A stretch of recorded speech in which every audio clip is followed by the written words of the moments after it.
So Bob Lazar was a physicist, and he was brought there specifically to work on back engineering alien spacecraft or flying saucers. So he saw 9 alien crafts at this S4 location or facility and worked specifically to try and understand the propulsion system of these flying saucers.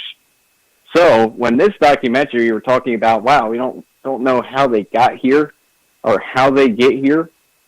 But through that Bob Lazar story, if you keep up on different interviews that he's done and stuff, he describes how their propulsion system works.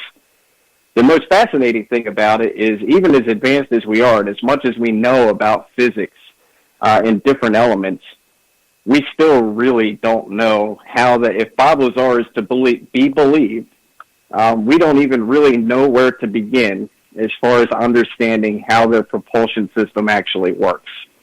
No, that's so true. I'm really excited. I used to listen. Go ahead, a friend of mine,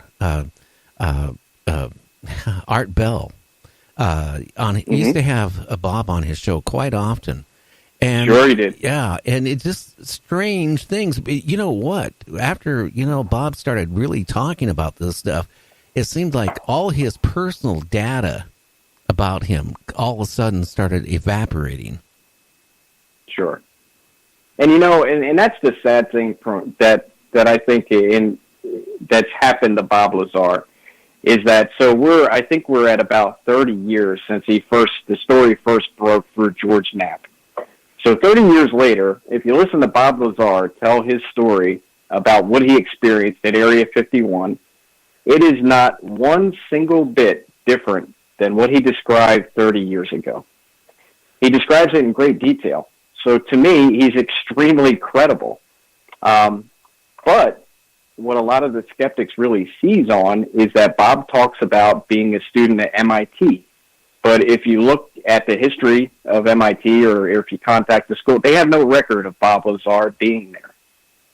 So it's like they say, if you can't attack the evidence, then attack the person that's giving the evidence. That's really the case of Bob Lazar, is that here he's got this fantastic story that is very credible and really lines up with some of the things that we know about this phenomenon.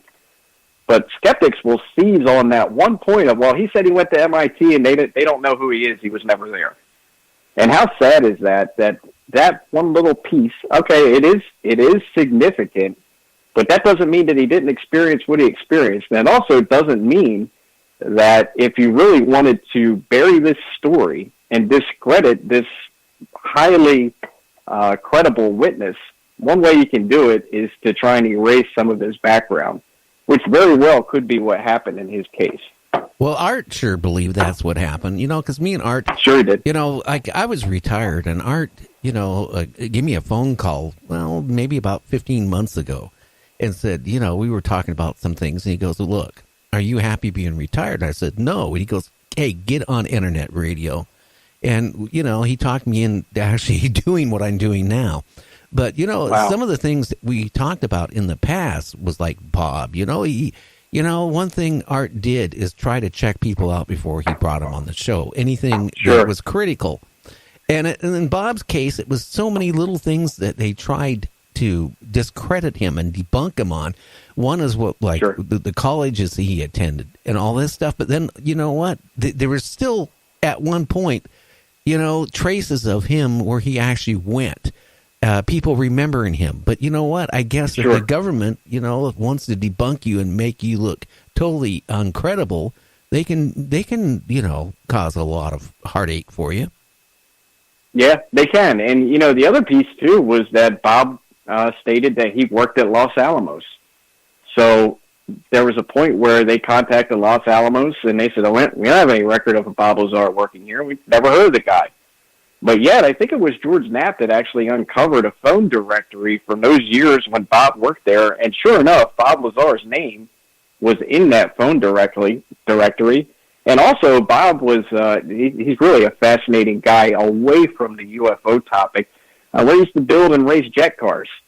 So there was a story in a local Los Alamos area newspaper about Bob and his jet cars, and one of the things in that story was that he was a physicist, and his job was that he worked in Los Alamos. So this is well before any of that Area 51 stuff came out. So if you're going to believe that piece of it, then you've got to believe the rest of it. So it's very clear to me that he was at Los Alamos. He absolutely worked there. It's not a far leap from Los Alamos to Area 51 at all. Oh, yeah. He used to even talk about how they used to bus him, to Area 51 and all that interesting stuff.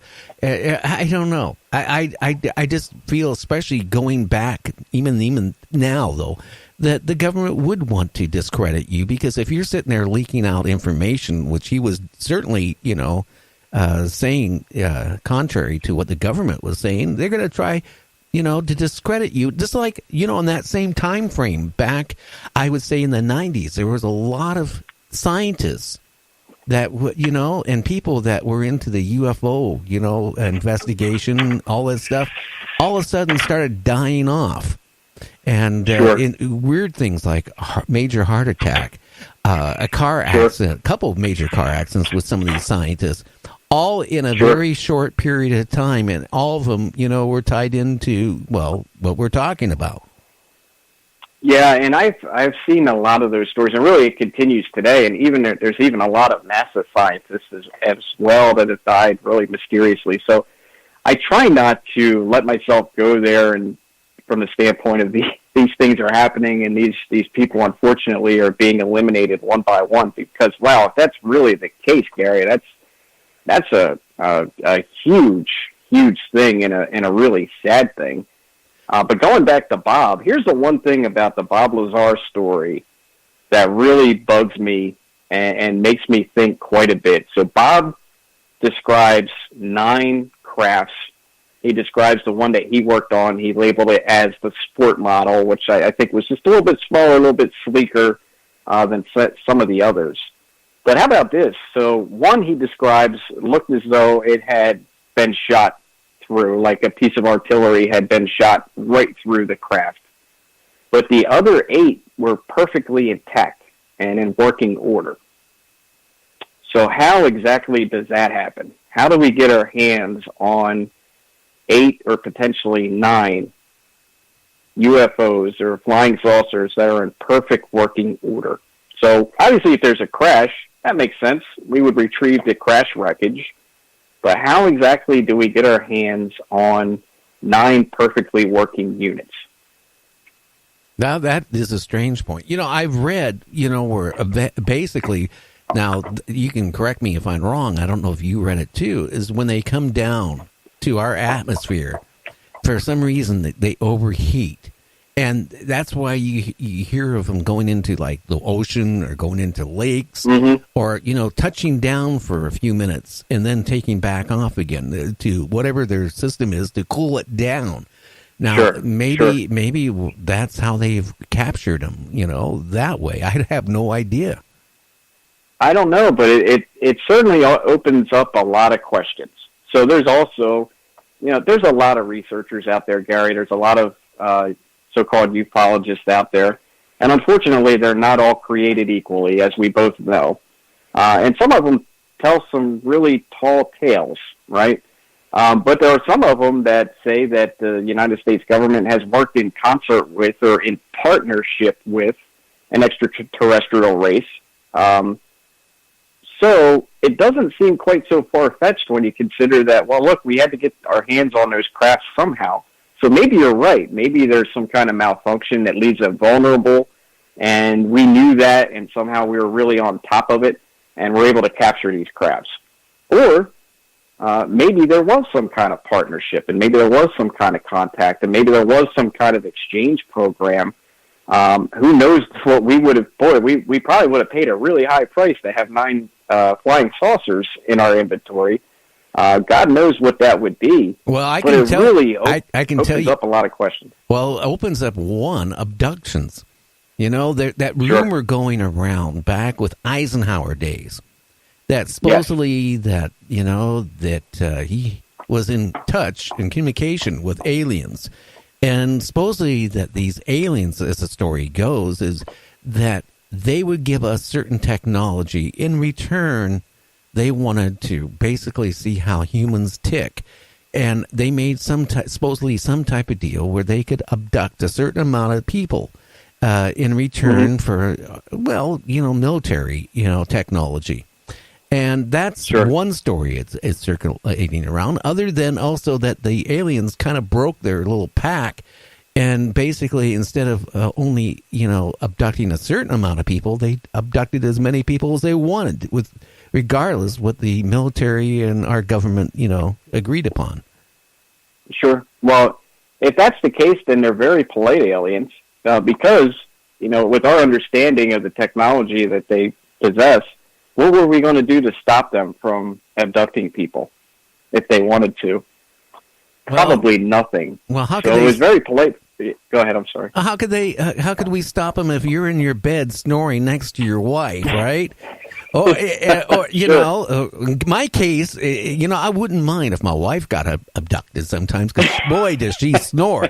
But, from the standpoint, I mean, here you're in your own bed, right? You got a ceiling, you got walls, and you got a door, and all of a sudden you're gone, and then you're returned, and you have this real weird, if you have a memory of any kind, you have this, weird, sense. It's like, hey, something isn't right. Yeah, and that's the big thing that I question as far as the Eisenhower story, is that why that's a bad deal for the aliens. So they could easily come and abduct people as they wish. Why would they need to make a deal with us? It doesn't make any sense to me that they would need to or want to make a deal, because from my perspective, I truly believe that whatever this phenomenon or intelligence is, it holds all the cards. And we only see what it wants us to see, when it wants us to see it, for as much as it wants us to see. And that's it. So I don't know that it would be necessary for them to make a deal with us. So that Eisenhower story, man, I really want that to be true. That would be so awesome if it was true, and we got that information at some point, and wow, how fascinating would that be? Well, maybe. But maybe, too, Derick, you have to look at it this way. Maybe is because of certain things of, crash UFOs and all this stuff, that maybe we did get in touch, or they got in touch with our governments, and I'm not just saying the United States government, I'm saying governments, right? And basically lied to us and said, hey, you know what, we'll give you some technology. And hey, we need to abduct a certain amount of people. What are we going to do to say no to them? Hey, we already know that if we say no to them, they have the technology, probably, like Hitchhiker's Guide to the Galaxy. They push a button, hey, Earth is gone. I mean, so, they might go, okay, we'll allow you to do it. What scares me is the amount of people have gone missing in the national forest system. Not here, just in the United States, but in Canada and all around the world. There's been a lot of people that just disappear. Yeah. Or the guy, right? It tells his wife or girlfriend, I'm going for a ride, and they never find him again. It's people missing everywhere, huge amounts. And now there is rapists out there, there are serial killers, but it can't be that many of them, or the people go up into the forest, right? Is 14,000 people going to disappear in a forest over like 80 years, unaccountable for, with no trace? It's a really strange story. And have you had David Paulides on your show before, Gary? I'm trying to get him on. When I was trying to get him on, I only had an audience base, probably about 30,000. Since I'm up to where I am now, I think he might want to come on now. Yeah, so he's a great guest, and I'm sure you've heard him, and I've heard a lot of interviews with him, and he is really careful to not speculate what the nature of those disappearances are. So he really focuses on, hey, this is the scenario, this is what happened. And like I was talking about before, there is a gap there. So the gap is that what's happening to these people doesn't make sense. Number one, people that completely disappear and are never found, or people disappear for a period of time and then are found in a very odd place or a very odd condition, alive, or unfortunately are found dead, in many cases found in bodies of water that are deceased, yet in a lot of cases, the autopsy is not able to determine a cause of death. No water in their lungs, and they're found no dead